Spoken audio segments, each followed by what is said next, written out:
With the 200th YCS just a few short days away, Evilswarm Exciton Knight is back on the table as far as extra deck options go.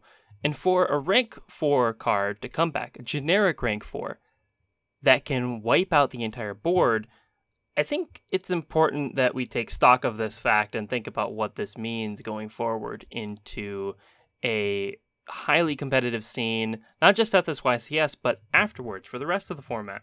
What it means to have a card back that's basically a Black Rose Dragon that any rank 4 accessible deck can slot into their extra deck to wipe out your field position.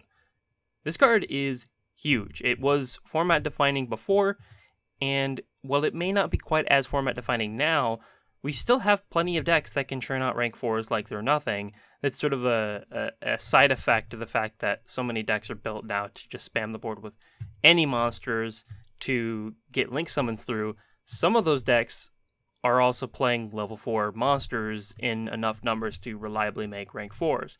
We're not seeing a ton of rank 4s these days. The rank 4 toolbox has sort of been set aside in favor of link summons, particularly because link summons are just easier, right? You don't have to match the levels to make the ranks of the monsters. You can just use anything. You can use tokens if you want to. That said, Exciton Knight does provide a lot of value back to that rank 4 toolbox. Not enough to get players to go back to it and drop their nightmares and start playing rank 4s instead, but enough that there is going to be incentives to, on occasion, make those rank 4s.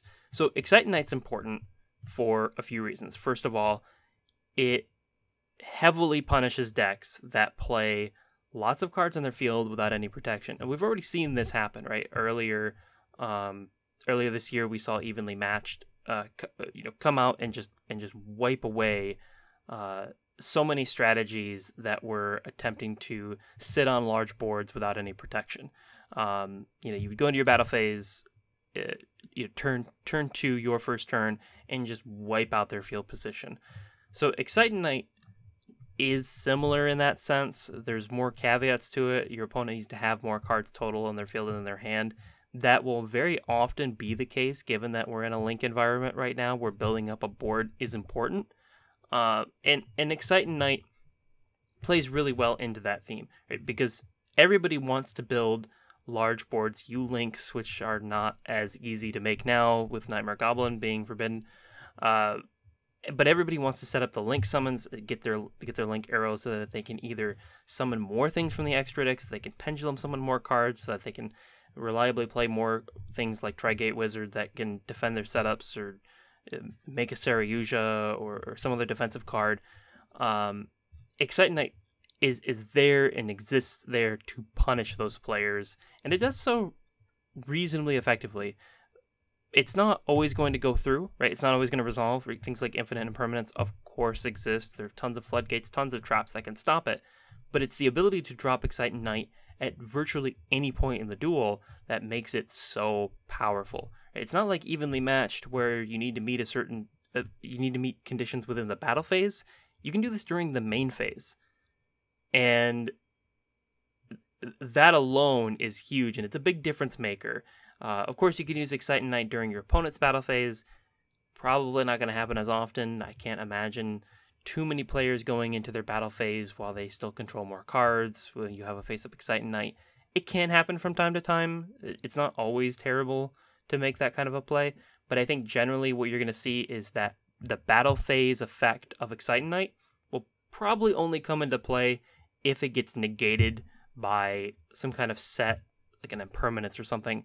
Like if it gets negated by an impermanence and then it ends up sitting there until the next battle phase, for some reason your opponent doesn't have an out to it. Maybe in a simplified duel state it might matter. Otherwise, probably not a big deal. But this card is a big deal for matchups, particularly where you're forced to commit a lot of cards to the field, or you're forced to just have a lot of cards, but you don't necessarily have the protection. So pendulum strategies in particular are really hurt by the return of Exciton Knight, unless you can play rank 4s yourself. And even then, it doesn't necessarily help you because you have to wipe away your board. Exciton Knight is kind of a problem because you do have to commit a lot of cards to the board that don't necessarily protect your setups. There are exceptions to this rule, of course, right? Zephyrs are very good at sourcing negation cards with Zephyr Divine Strike. However, right, if you don't have Divine Strike, you're in a world of hurt, because this card will wipe away your entire setup, your full board, and force you to sort of rebuild it from the scraps. And that's very often easier said than done. Of course, since Exciton Knight is a quick effect, sometimes, rarely, it can even dodge certain kinds of negation. It doesn't happen terribly often, but there are a few situations in which you might play it and then maybe play another card to try to bait out an impermanence. And if your opponent takes that bait, again, kind of a weird situation. It probably won't come up too often, but there are cases where it could potentially play around them. It's still limited to once per chain, but it can activate twice in turn. So that itself is an interesting point. Of course, it's not an OTK enabler, right? When you play Exciton Knight, your opponent won't take any further battle damage for the rest of the turn, or any further damage at all for the rest of the turn.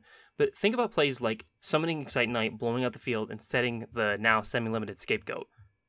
That's very powerful, right? You still control the monster itself, Exciton Knight. They have to follow up and try to get rid of your Exciton Knight before attacking you, if for some reason they then again have more cards than you do, which, hey, it's possible. It's 2018, right? Yu-Gi-Oh! 2018 is pretty crazy. And now you have a set Scapegoat that they have to deal with, even after they deal with your Exciton Knight. That's a pretty powerful combo. And additionally, Exciton Knight's actually pretty useful against Scapegoat, right? If you just get in some like weak attackers and then they try to block you with Scapegoat and they end up with a ton of tokens and that puts them over, or you somehow play a card that will remove their back row, you play some back row removal and they flip their Scapegoat, and now all of a sudden they have more cards than you do, and you're still in a position where making Exciton Knight is an okay play, you can do that. Right? There are plenty of other options to make in that situation. Exciton Knight is definitely an interesting one to play. Any deck that's playing a lot of back row continuous cards, traps that for whatever reason don't stop Exciton Knight, are in trouble.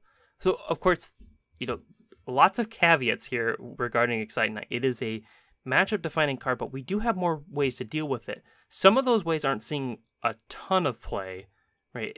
Impermanence is the real exception. But we also have to think about the fact that Ash Blossom, Droll and Lockbird, these are cards that really don't do anything to Exciton Knight. And that alone raises questions about, I think, the value of those cards going forward. Should some deck come around that's just dropping Exciton Knight all the time, or whether or not how valuable those cards are if you're not playing Impermanence.